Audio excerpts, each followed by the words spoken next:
नमस्कार दोस्तों, स्वागत है आपका अपने इस चैनल पर जिसका नाम है तक्षशिला आईएएस। मैं हूं अनूप उपाध्याय और आप सभी के लिए एक नया प्रोग्राम, नया कोर्स लेकर आया हूं, जो कि मुख्य परीक्षा आधारित कोर्स है। और ये मुख्य परीक्षा आधारित जो प्रश्नों की श्रृंखला है, ये हमारी ऑनलाइन और ऑफलाइन क्लासेस में जो क्लासेस के बाद यानी कि मंडे टू फ्राइडे जो हम क्लास लेते हैं, उसके बाद जो सैटरडे को हमारे यहाँ जो टेस्ट होता है, उस टेस्ट में मुख्य परीक्षा आधारित, चाहे वो यूपीएससी हो, चाहे स्टेट पीएससी हो, ये कैसे प्रश्न आते हैं, उस प्रश्नों का उत्तर आपको कैसे लिखना है, इन सभी के ऊपर हम बात करेंगे। दोस्तों, यूपीएससी सिविल सर्विसेज एग्जाम की बात करें या state public service commission exam की बात करें, चाहे आप यूपी की बात करें, बिहार की बात करें, राजस्थान की बात करें, एमपी की बात करें, कहीं की भी बात करें, तो आप जानते हैं कि जब तक आपको आपके लेखन शैली पर पकड़ नहीं स्थापित होगा, जब तक आप अपने लेखन शैली को मजबूत नहीं करोगे, तब तक आपके लिए परीक्षा काफी कठिन होगी। ये जो टॉपिक हम डिस्कस कर रहे हैं, इसमें हम इंटरनल सिक्योरिटी और ज्योग्राफी के प्रश्नों के ऊपर डिस्कशन करेंगे, जो कि जीएस का पेपर 3 और जीएस का पेपर 1 है। कुछ प्रश्न हैं, कुछ ऐसे प्रश्न जो कि यूपीएससी ने अपने प्रीवियस ईयर में भी पूछे हुए हैं, और कुछ ऐसे प्रश्न जो कि आ सकते हैं। इन्हीं सारी चीजों पर हम चर्चा कर रहे हैं, और बहुत ध्यान से आप प्रश्न को देखिएगा। और प्रश्न को देखने के बाद उसके उत्तर कैसे लिखें, मॉडल आंसर, क्योंकि आप लोग ढूंढते रहते हो हमेशा कि अगर ये प्रश्न है तो उसका मॉडल आंसर कैसे हम लिखें। तो इसके लिए आप जुड़ सकते हो। चैनल पे पहली बार हो तो चैनल को सब्सक्राइब करके बेल आइकन दबा दीजिएगा। और अधिक जानकारी के लिए आप जो हमारा ऑफिस का नंबर है, इस नंबर को आप नोट कर लीजिए, और इस नंबर पे आप व्हाट्सएप या कॉल करके भी इस मुख्य परीक्षा की क्लासेस के बारे में जानकारी ले सकते हैं। नंबर आपको दिख रहा है 9616331225। ठीक है, चलिए अब हम लोग स्टार्ट करते हैं अपने सेशन को। और इस सेशन को स्टार्ट करने के बाद हम लोग प्रश्नों को देखते हैं कि प्रश्न है क्या, और इस प्रकार के प्रश्न अगर यूपीएससी या स्टेट पीएससी में पूछा जाए तो इसका उत्तर कैसे दें। हालांकि ये सारे प्रश्न हमने अपने क्लास टेस्ट में पहले करा दिया है और बच्चों ने इस पर उत्तर भी लिखा है। पहला प्रश्न है, सिंधु जल संधि पर हस्ताक्षर करने के 64 वर्षों के बाद भारत ने पाकिस्तान के साथ इस संधि में संशोधन करने का कदम उठाया है। ठीक, संधि को संशोधित करने के भारत के इस अग्रणी इरादे के कारणों पर चर्चा करें, साथ ही भारत पाकिस्तान संबंधों पर इसके प्रभाव क्या पड़ेंगे, इस पर चर्चा करना है। ये प्रश्न आपको देखने को मिल रहा है। अब ऐसे प्रश्न अगर आपको एग्जामिनेशन हॉल में पूछे तो आपको उत्तर तुरंत नहीं लिखना है। आपको क्या करना होगा, आपको इस प्रश्न को समझना होगा, और इस प्रश्न को समझते हुए इस प्रश्न को 3 पार्ट में जो है वो डिवाइड करना है। सबसे पहला पार्ट, जिसको कि हम क्या कहते हैं, जिसको हम कहते हैं इंट्रोडक्शन का पार्ट। कौन सा पार्ट? इंट्रोडक्शन। इंट्रोडक्शन का मतलब जो है, यानी कि आपको सबसे पहले क्या लिखना है, परिचय लिखना है। किसके संबंध में? इस प्रश्न के संबंध में। और ये प्रश्न पूछा किसके बारे में बात किया है, तो सिंधु जल संधि के बारे में बात किया है। यानी कि परिचय आपका किसके ऊपर रहेगा, परिचय जो हो आपका सिंधु जल संधि के ऊपर आपको परिचय देना है कि सिंधु जल संधि है क्या। लेकिन ध्यान रखना है कि बहुत ही विस्तार पूर्वक नहीं, ये परिचय जो होगा वो आपका क्या होगा, ये परिचय जो है वो आपका संक्षेप में परिचय होगा, शॉर्ट में इंट्रोडक्शन होगा। ठीक, अब इस प्रश्न का जो दूसरा भाग है, जिसको कि हम क्या कहते हैं, जिसको हम कहेंगे बॉडी, यानी कि इंपॉर्टेंट पार्ट क्या है इसका, मुख्य भाग क्या है, उस मुख्य भाग के ऊपर हमें चर्चा करना है। और मुख्य भाग क्या है उस पर बात करते हुए अभी हम बात करेंगे, डिटेल में भी हम समझाएंगे कि क्या क्या लिखना है, क्या क्या आप लिख सकते हैं। तो मुख्य भाग के बारे में अगर हम बात करें तो इसमें आपको क्या बताना है, इसमें आपको उन सारे कारणों के ऊपर चर्चा करना है जिन कारणों के चलते इस संधि में संशोधन की मांग की जा रही। ठीक है ना? अच्छा, अगर आप सबसे पहले तो कारण बताएंगे कि भैया क्या कारण है, क्यों भारत इस संधि में संशोधन की बातें कर रहा है। ठीक है ना? और अगर संशोधन भारत करता है तो इस संशोधन से भारत को लाभ क्या हो सकता है। ठीक है, इसके ऊपर बात करेंगे। ठीक, लाभ के साथ साथ हानि क्या क्या हो सकता है, इस पर भी बात करेंगे। और इस संशोधन से भारत और पाकिस्तान के संबंध पे क्या प्रभाव पड़ेगा, ये भी बात आप कहां करेंगे, ये भी बात आप मुख्य भाग यानी कि निष्कर्ष में करेंगे। बात मेरी समझ में आ रही है, ये आपको करना है। ठीक, अब सबसे जो लास्ट इसका बचेगा वो लास्ट पार्ट क्या है, तो लास्ट पार्ट आपका जो है वो आपका है निष्कर्ष का पार्ट, जिसको कि हम इंग्लिश में कहते हैं कंक्लूजन। तो निष्कर्ष में आप क्या लिखेंगे, निष्कर्ष में आपका हमेशा जो निष्कर्ष होना चाहिए वो एक तरफ झुकाव नहीं होना चाहिए, यानी कि निष्कर्ष में आपके क्या दिखना चाहिए मेरे दोस्त, निष्कर्ष में आपको संतुलन जो है वो दिखना चाहिए कि आपका जो निष्कर्ष है वो संतुलित है। यानी कि इस प्रश्न का जब उत्तर आप एंड करोगे तो दोनों देशों के जो लोग हैं या दोनों देशों के जो संबंध है, ठीक है, उन संबंधों पर उसके लाभ और हानि क्या होंगे इसके ऊपर तो बात होगा ही, लेकिन साथ साथ में आप क्या बात करोगे, साथ साथ में जो आप बात करोगे यही बात करोगे कि इसको और बेहतर कैसे किया जा सकता है। बात समझ में आई? ये सबसे पहला जो है जिसके ऊपर हम लोग जो है वो बात करेंगे, सबसे पहला जिसके ऊपर जो है वो हम डिस्कशन करेंगे। ठीक है, क्लियर है? तो ये सबसे पहले प्रश्न के ऊपर जो है वो हम लोग क्या करेंगे, देखेंगे।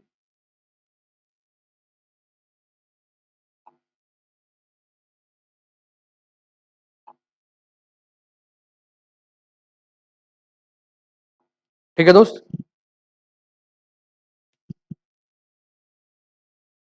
तो ये सबसे पहला, चलिए अब इसका देखते हैं कि इसके उत्तर में हम क्या क्या बात कर सकते हैं, और एक एक करके इस चीजों के ऊपर आप लोग को ध्यान देना है।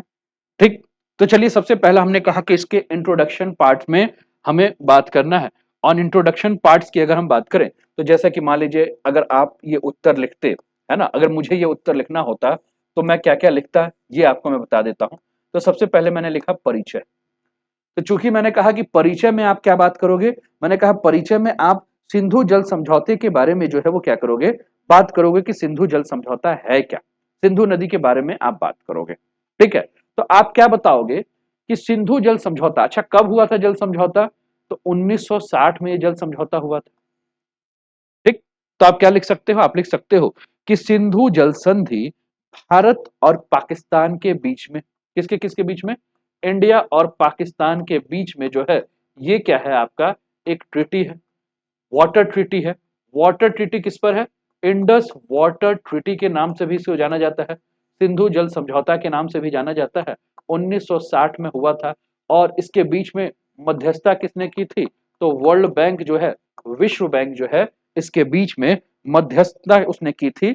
मध्यस्थ की भूमिका जो है वो किसने निभाई थी, मध्यस्थ की भूमिका जो है वो वर्ल्ड बैंक ने।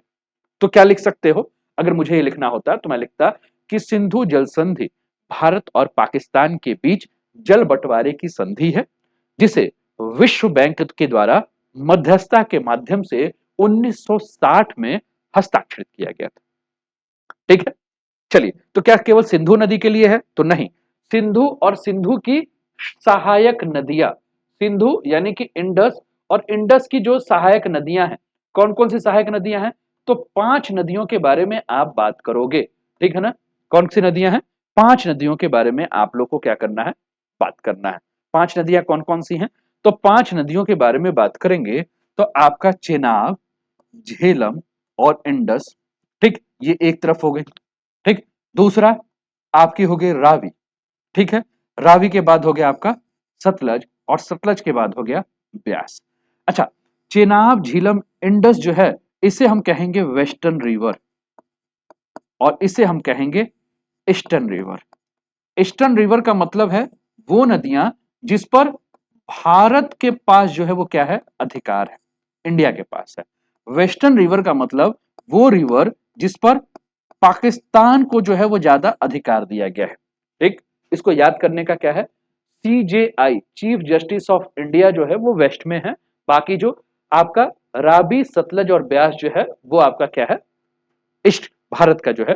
ठीक, तो इस संधि के तहत इंडस यानी कि सिंधु, और सिंधु के अलावा चेनाब झेलम और रावी सतलज ब्यास, इन नदियों के जल के ऊपर नियंत्रण करने के बारे में बात की गई है।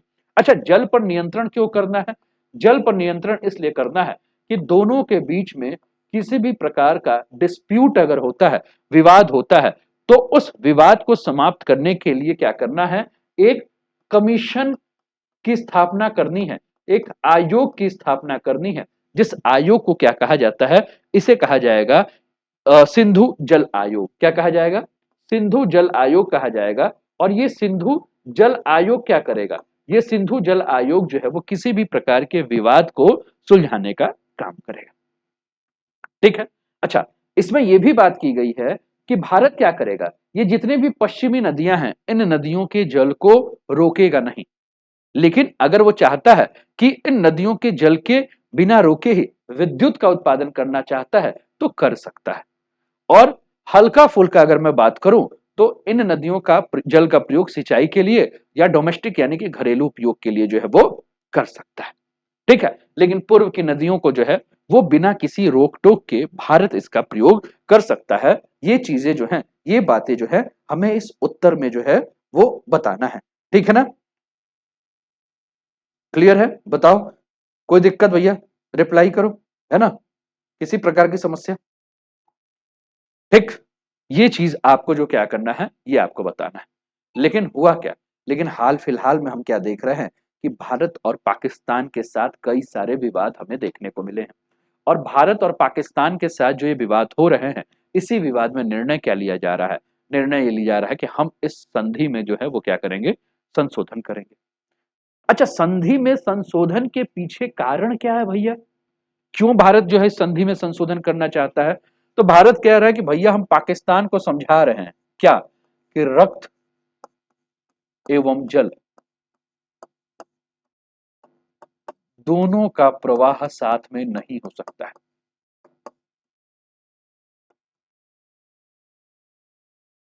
ये कह रहा है भारत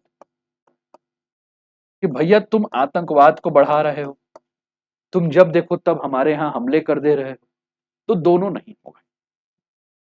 ठीक। क्लियर? दूसरा दूसरा अगर हम बात करें तो पाकिस्तान का एक अड़ियल रवैया जो है वो बार बार देखने को मिल रहा है। पाकिस्तान का अड़ियल रवैया, देखिए अब इस उत्तर को अगर इसका हम पोस्टमार्टम कर दे रहे हैं तो ये उत्तर कितना इजी आपको समझ में आ जाएगा। क्या बात हमने किया? हमने कहा कि पाकिस्तान का अड़ियल रवैया, यानी कि पाकिस्तान इस संधि को लागू करने में क्या कर रहा है? एक अड़ियल रवैया, है ना? क्या अड़ियल रवैया है?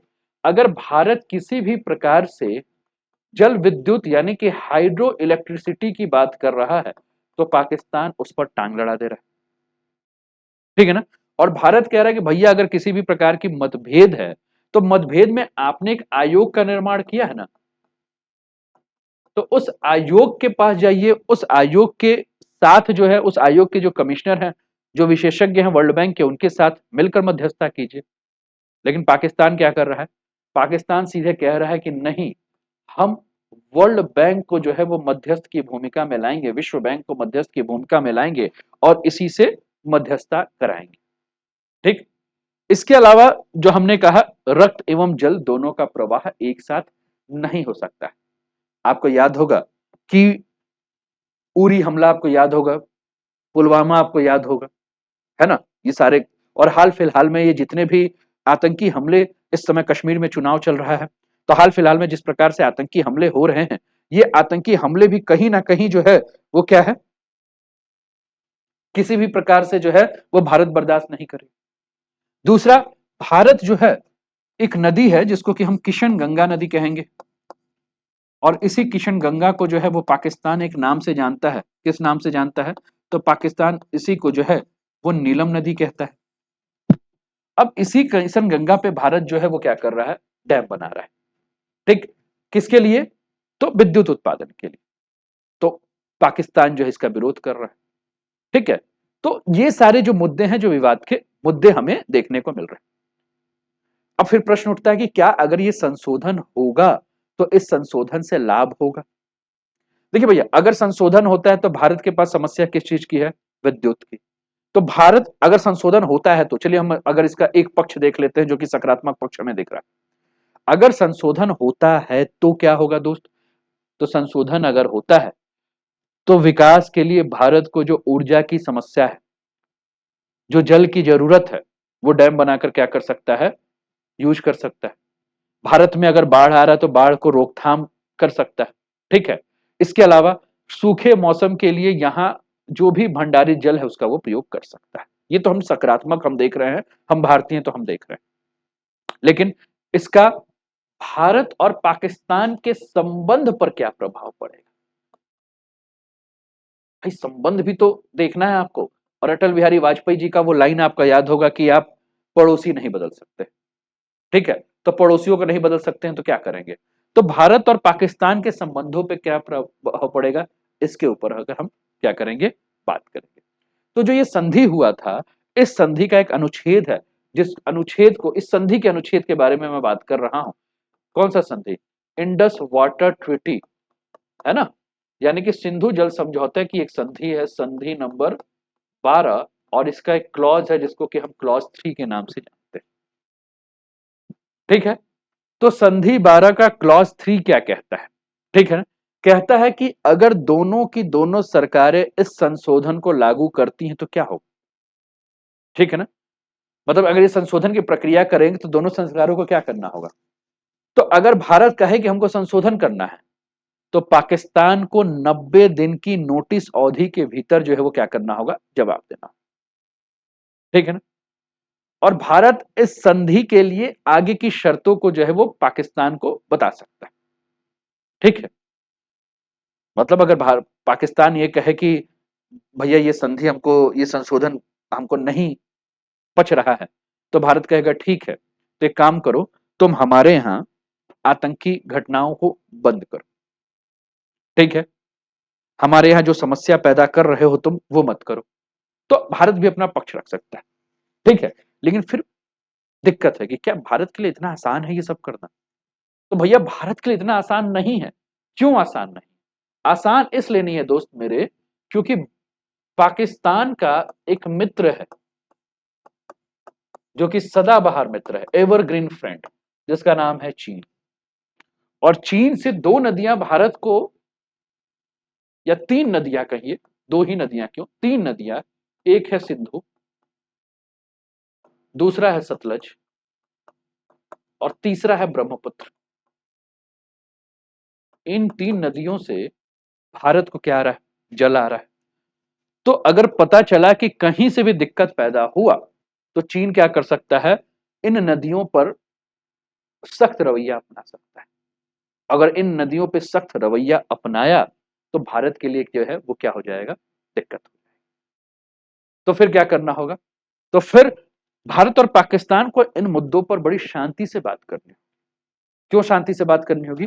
अगर शांति से बात नहीं करेंगे तो आप देख ही रहे हो कि विश्व में आपको इजराइल, यूक्रेन, रशिया, फिलिस्तीन, लेबनान, ये सब दिख ही रहा है। वो दिन दूर नहीं कि अगर इसको शांतिपूर्वक नहीं समझाया जाए तो भविष्य में ऐसा देखने को मिलेगा कि दक्षिण एशिया में भी युद्ध हो रहे हैं। और उस युद्ध के पीछे कारण क्या होगा? जल, नदी का जल का बंटवारा, ठीक है। क्यों?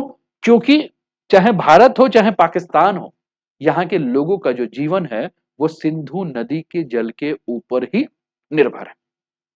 तो फिर बताइए क्या ये मुमकिन है? तो आपको निष्कर्ष समझ गए, इस हिसाब से आपको उत्तर देना है कि एग्जामिनर जब आपकी कॉपी जांचे तो जांचते ही उसको क्या मिले, उसका सही जवाब उसको मिले, ठीक।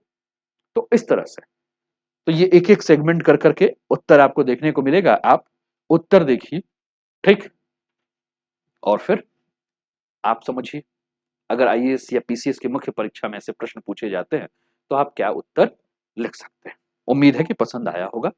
अपने फीडबैक कमेंट में जरूर दीजिए। और मुख्य परीक्षा के उत्तर लेखन से अगर आपको जुड़ना है, आप चाहते हैं कि केवल आप मुख्य परीक्षा की तैयारी करें, आपने पहले से क्लासेस की हुई है, तो आप मुख्य परीक्षा के उत्तर लेखन के लिए जो हमारा मेंस एग्जाम टेस्ट सीरीज है उसमें भी आप जुड़ सकते हैं। अधिक जानकारी के लिए आप यहाँ कांटेक्ट जो है वो कर सकते हैं, ठीक है, क्लियर। चलिए फिर आगे बढ़ते हैं अगले प्रश्न पर।